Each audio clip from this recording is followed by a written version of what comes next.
During our big move to the East Coast this year, we made a stop on the way over at the National Railroad Museum in Green Bay, Wisconsin. Coming here has always been a big bucket list item for me because a particular locomotive is on display here. This guy, Dwight D. Eisenhower, the LNER A4 class named after the man himself for his leadership during the Second World War. When the engine was retired, British Railways presented the engine to the United States, and here it has lived since its arrival in 1964. It did leave the States once in 2012 when it went back to the UK for a short time to reunite with all the preserved A4s, a big reunion called the Great Gathering. The story of how they managed to ship it back to the UK was featured in an episode of Monster Moves. I recommend checking that out, it documents everything. Dwight made its return back to Green Bay in 2014. To me, the allure of this engine is simply that it's a steam engine from the UK, permanently in the States. There aren't too many of those. However, what about the opposite? What about American engines that went to the UK? The island of Sodor is no stranger to the occasional American engines running on its rails. Thomas & Friends has consistently brought in more American-coded characters over its run, no doubt in response to the show's growing audience overseas. What I find fascinating about the show's American characters is that, in most of their cases, you wouldn't actually guess they were American. They're all pretty normal characters. Well, most anyway. And some of them even have British accents, weirdly. There's a couple exceptions, such as Hank, whose whole gimmick is that he's a big Texan Southern gentleman type, even painted in the same colors as the American flag. God, it is so funny hearing Michael Angelis attempt a Southern accent for him. Howdy, Thomas. Now you look like one of the finest little engines I've ever seen. Some of these characters do not make a lick of sense on Sodor realistically, such as Connor and Caitlin, two gigantic streamliners from the 30s that absolutely break the British loading gauge, yet somehow they run across England to Sodor daily out of London. And then there's some that fit into the world seamlessly, such as Rosie, because she is based on an American engine class that did indeed work in Britain. With the US of A's big 250th coming up, I thought this was a perfect opportunity to discuss in length some of the characters that came from this country, and the real-life engines that they were based on. A few of these guys I have talked about at length in other videos, such as Connor and Caitlin or Philip, so I will skip a couple. This is by no means a complete list.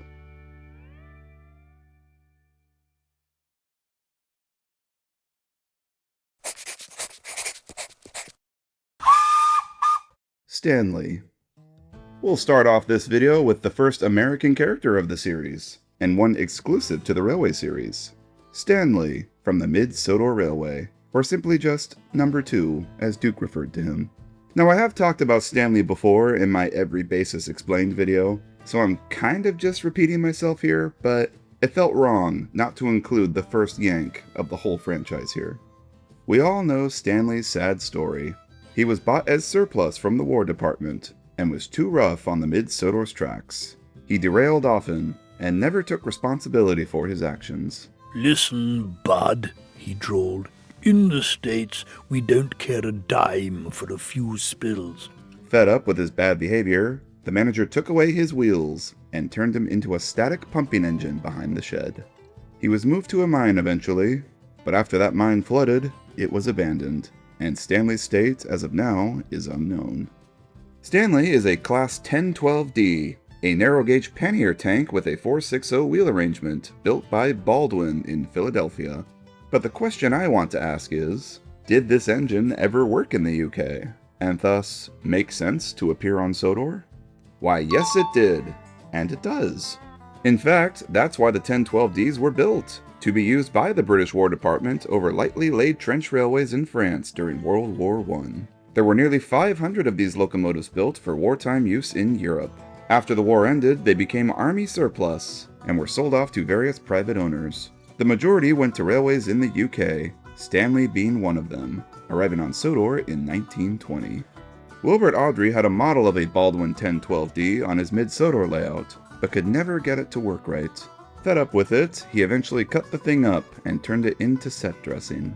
When he brought the character into the series, he worked these engines' tendency to derail in real life into Stanley's character, and used that as the reason for why he was turned into a pumping engine in canon. Clever, clever Wilbert, but a rather sad fate for what is basically a veteran. Stanley wasn't the only American on the mid-Sodor. There were also 2 Baldwin saddle tanks on the layout called Alfred and Atlas. While these models are kit-bashed, they do bear a resemblance to various 040 narrow-gauge saddle tanks produced by Baldwin. While their status as canon is ambiguous, I figured that they were still worth a mention here.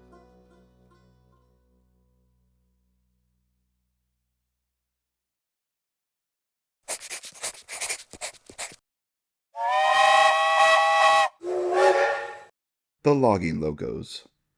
Alright, let's just get them out of the way. Everyone's favorite characters, the Logging Locos of Misty Island. I'm Bash! I'm Dash! And I'm Ferdinand. This trio made their debut in the 2010 special Misty Island Rescue. They were, quote, too wild where they originally worked, and so were banished to Misty Island many years ago, a small satellite island near Sodor. Now they work the island's logging railway, and bring their logs to Sodor via an underwater tunnel that connects the two. Bash, Dash, and Ferdinand are, let's say, less than popular characters, appearing regularly for about 3 seasons before they and Misty Island were shelved entirely, and I can't say that I miss them that much. Bash and Dash are twin tank engines. Think Bill and Ben, but less mischievous and more brainless. Their real-life basis is quite interesting. Bear Harbor Lumber Company's Locomotive No. 1, first built in San Francisco in 1892. This little engine belonged to a group of similar-looking locos nicknamed Gypsies, which means it has a large yarding mechanism built into its front, which allows it to haul logs when the gear is engaged. Bash and Dash's designs were tweaked massively to accommodate this mechanism, with it placed on their rears instead, so as not to block their faces. So, did these engines ever work in the UK, and thus make sense on Sodor? No, they did not. They worked the logging railroads of California, and unsurprisingly, none of them found their way to the UK. No. 1 is preserved though, and still around and steaming today. You can find it today on display at the Fort Humboldt State Historic Park logging exhibit. On to Ferdinand. That's right. Ferdinand is a geared logging locomotive, which means he has great torque and power to move heavy logging trains. He is not a fast loco as a result, nor a bright one. Here's the Christmas tree. Bruh. He is a Class C built by Climax, which featured 3 powered bogies, including the one under his tender, and many variants survive in preservation today. These went all over the US and Canada, but did any of them make their way over to the UK? Also a no. No Climaxes ever went to Britain. However, something similar did. In 1900, the Bilston Steelworks in Staffordshire acquired a locomotive, and that locomotive was a shay. Yeah, you heard me right. Shays are a slightly different type of geared logging locomotive. The first shay predates the first Climax by about 8 years, and had a different setup. While the Climaxes were a bit more conventional in their design, the shay's boilers rested to one side of the locomotive on the frames to balance out weight, and had all their vertical gearing and pistons exposed on the sides. The shays were primarily built by the Lima Locomotive Works in Ohio, and found work all over the country where logging and mining was prominent. And in 1900, a Class B variant somehow found its way overseas. This might be the oddest engine on this list because, well, no one really knows how a UK-based steelworks acquired one of these. Its life was not well documented, and only a small handful of photos exist of it. Surely there was nothing at the steelworks which its already existing fleet could not handle, and I can only imagine that finding spare parts for it was also a bit of an issue. And all that may be why that this shay only lasted about 12 years here before it was scrapped. Now it's not an exact match to Ferdinand, of course, but hey, if you're trying to find a way to work Ferdinand of all characters into your own personal headcanon, and don't mind tweaking the basis of it, the Bilston Steelworks Shay could be a potential avenue for that. Quite an anomaly of a loco. I gotta say, as much as I loathe Misty Island, the concept of a logging railroad in the show is pretty inspired. and I think if it was handled differently, it could have been something really interesting and different for Thomas. It's a rather overlooked part of railroading history in this series.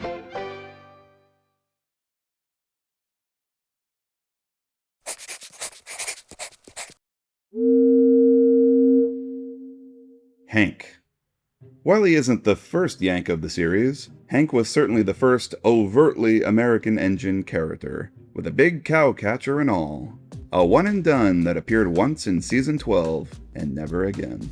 Hank is based on a very recognizable engine, the Pennsylvania Railroad K4 class. In 1910, the PRR was in need of a bigger steam engine to haul their ever-increasing passenger trains. The end result was the K4 class, a 462 Pacific. A whopping 425 of them were built, and of that huge number, only 2 survive today. One of which is based at Strasburg, on display at the Railroad Museum of Pennsylvania, number 3750. The K4s were very successful. So successful, in fact, that they inspired a certain loco designer overseas. Sir Nigel Gresley himself incorporated much of the boiler design, including its tapered shape, into his A1 class Pacifics. So, interestingly, there is a connection between Hank and Gordon. So with the link to the UK there, did any K4s make it across the pond? That's a big no. No K4 ever went to the UK in real life. And even if one did, it wouldn't have gotten very far, because it'd easily break the British loading gauge. How Sodor got a hold of one of these is a real mystery.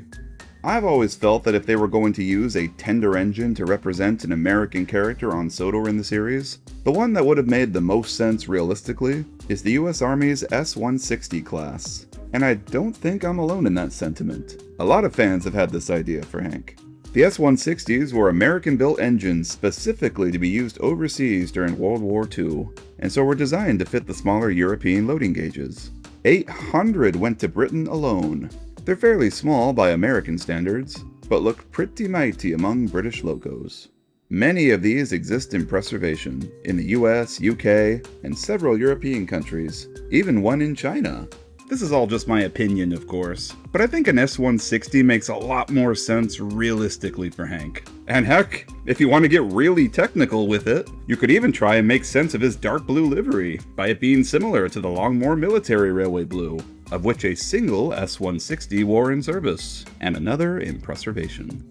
But I guess that would have defeated the point of Hank as a character, who was meant to be unapologetically American, and so they used an unapologetically mighty American-looking steam engine for him. Big ol' cowcatcher intact. Real-world logic be damned. I'll give him this though, the K4 is a lot more tasteful than what Hank was originally going to be. They actually considered a Challenger of all things for Hank, as this concept art by Philip Reeves shows. A giant articulated engine, but they axed it early on because it would have just been too big of a prop to produce. Can you imagine how much that would have weighed? Speaking of articulated engines,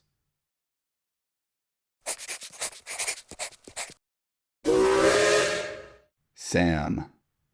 With CGI, anything is possible.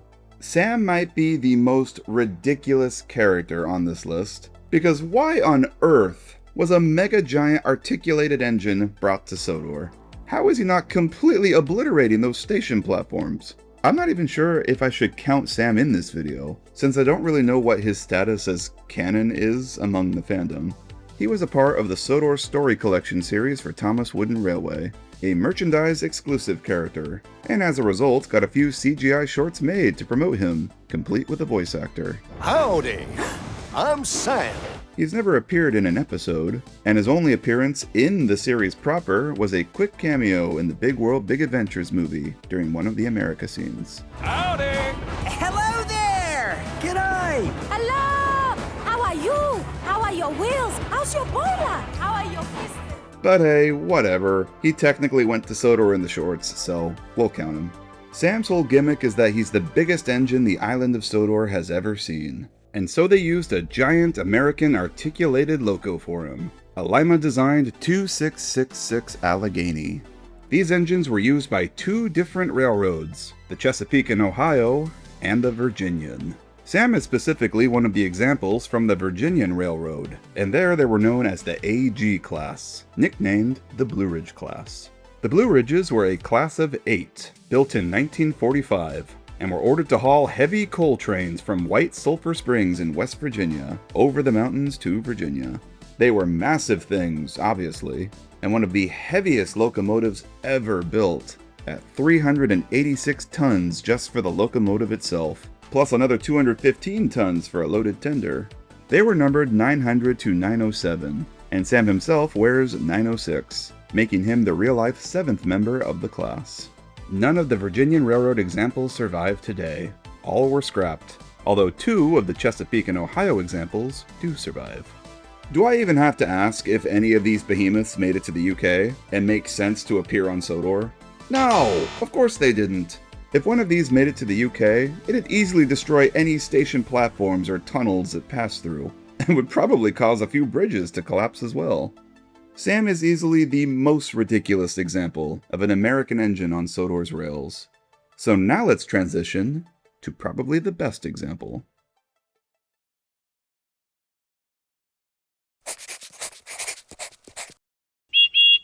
Rosie. Rosie is a fan favorite, and the character turns 20 years old this year. That's right, Rosie has been a part of the Thomas franchise for 20 years now. I can still remember when she was first introduced back in 2006, and how excited I was to get her Playrail toy. How time flies. Rosie has an interesting history on this show. She had no real introduction. She just showed up in season 10 one day, as if she had always been there. A consistent player in the series for the next several seasons, she was eventually reduced to brief cameo appearances before being totally phased out. Rosie made her grand return in season 21 with an all-new look, in a bright red livery complete with a number. She became the Vickerstown station pilot at some point off-screen, and when Henry later left Tidmouth Sheds, he moved in with her at her shed. Unfortunately, we've never seen any of their interactions on screen. Rosie wasn't around to shut my train, so I had to do it myself. And we didn't really see much of Rosie herself after that either. Poor Rosie. She got so shafted. Rosie is based on the US Army S-100 class tank engine. Like the S-160s we talked about earlier, these were mass-produced by the US to be used overseas during World War II. Which makes the answer to this next question pretty obvious. Did any of these make it to the UK? Oh yes they did. Hundreds in fact. Like the S-160s, they were designed to fit the smaller European loading gauges. Most were sent to England upon completion to be stored and used by the British War Department. After the war ended, they were sold off as army surplus. The Southern Railway acquired 15 of them, and many others went into industrial use worldwide. Several variants of these are preserved today, in both the US, UK, and many other countries. There are 4 preserved UK ones, 2 at the Kent and East Sussex Railway, 1 at the Keighley and Worth Valley Railway, and 1 was at the Bluebell, but is now in private ownership. Being an S-100, Rosie is one of those characters who fits into the series seamlessly. The Southerns ones went to work at Southampton Docks after their wartime duties, where they worked alongside the E2 class tank engines, aka Thomas. I wouldn't be surprised if this connection is how the show's producers at the time came up with Rosie. While Rosie has no known backstory, it isn't hard to think one up for her. She could have worked at Southampton, and once steam was replaced with diesel power in the 60s, she came into new ownership on Sodor. Many fans have come up with other interesting backstories for her. I do have some gripes with how the show handled Rosie though. I think they did her quite dirty to be honest, and never really used her to her full potential. They gave her a tasteful redesign and everything in season 21, hyping her up to be a major character, only to just forget about her again pretty quickly after that. I still don't really know what her core personality traits are supposed to be. Thankfully, it seems like the new show later this year is making it a point to try and correct that, and I'm very interested in seeing what they do with Rosie.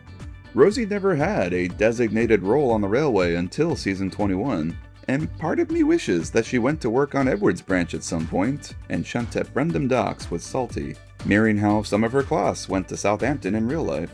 Her new paint job is even kinda similar to Salty's, predominantly red with contrasts of yellow, though I'm sure that wasn't intentional. And with that said, I think this is a perfect segue into...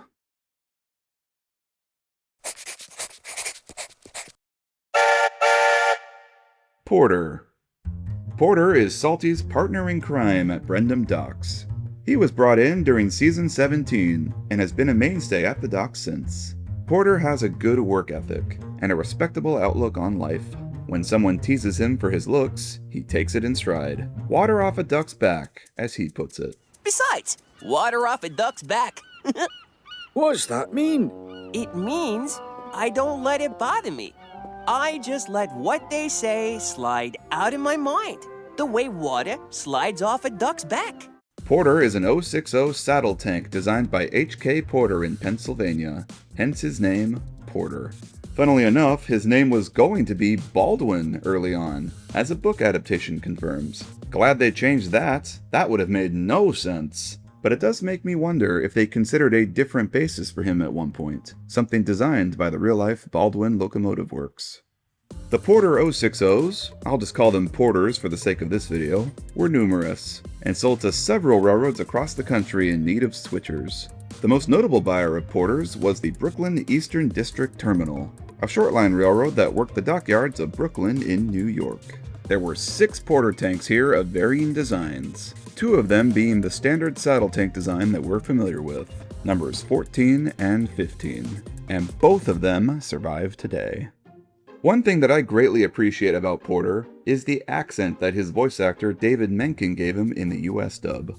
The middle one's my steam dome, and the other 2 are my sand boxes. The heat keeps the sand dry, so it's always ready to pour if the tracks get slippery. A Brooklyn accent, accurately reflecting the engine's roots. In addition to this, in one of the Great Race Friends Near and Far shorts, Vinny arrives to North America via New York, and the engines he meets at the docks there are a bunch of Porter clones. Don't go yet, Vinny. Seeing as you can take so many cars, here's a few more you can take. I think the implication here is that these are meant to be Porter's brothers. I mean, they even wear the same paint job as him. I love this. This is so clever. Now, did any Porters find their way over to the UK at any point? No, they did not. But they do have an interesting connection to Thomas, outside of Porter the character. The working life-size Thomas at Strasburg Railroad in Pennsylvania is one of the preserved Porter saddle tanks. Number 15 from the Brooklyn Eastern District Terminal. It was heavily rebuilt into Thomas's shape, with a face and all. It's not obvious at first, but its cylinders and chassis give it away once you notice it. Part of me wonders if this connection is why the show team opted to bring in an engine of this type into the show. Or maybe it was just all a big coincidence. Who really knows?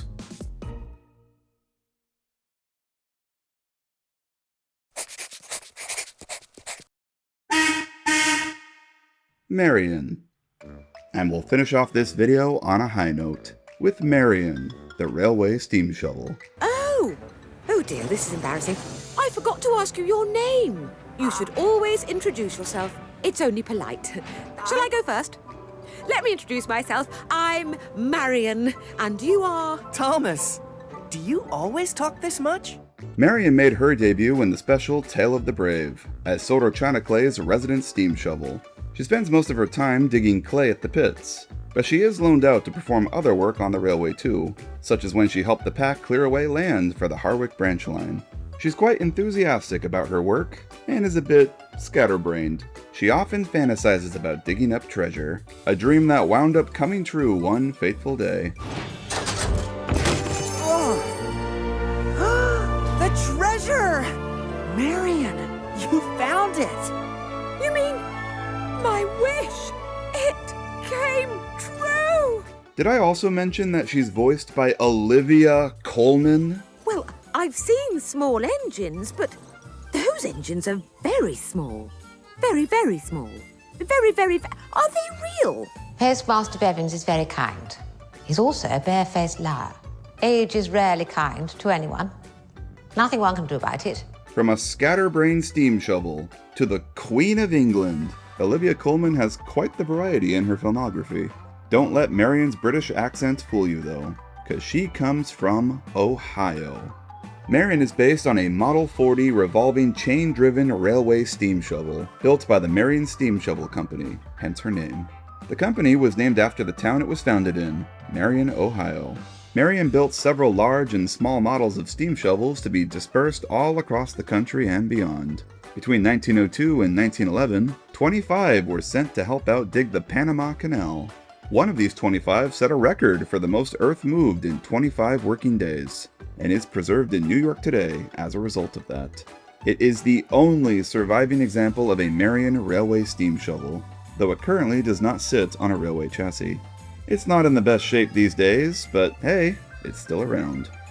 So, did any of these steam shovels make their way to the UK, and thus make sense on Sodor? Surprisingly, yes. One known Model 40 did circa 1927, and was used by Surrey County Council for the construction of the Sutton Bypass Road. I think it's clear where the show got their inspiration for Marion the character from. No other information is known about this particular shovel, how it got to the UK, or what happened to it. For all we know, there may be others that we're not aware of. I'm quite taken by Marion. She was such an original concept. A scatterbrained steam shovel played for laughs, voiced by Olivia Colman, and she did a great job voicing her too. So enthusiastic with her performance. Oh, they finished off the digging, Toby, but I did all the hard work. Scientists only have teeny tiny little shovels. They can't do the real digging, not like me. I'm a professional. I'd love to see someone attempt a Marion prop someday, in the style of the model series. Something tells me that she'd fit the aesthetic quite well.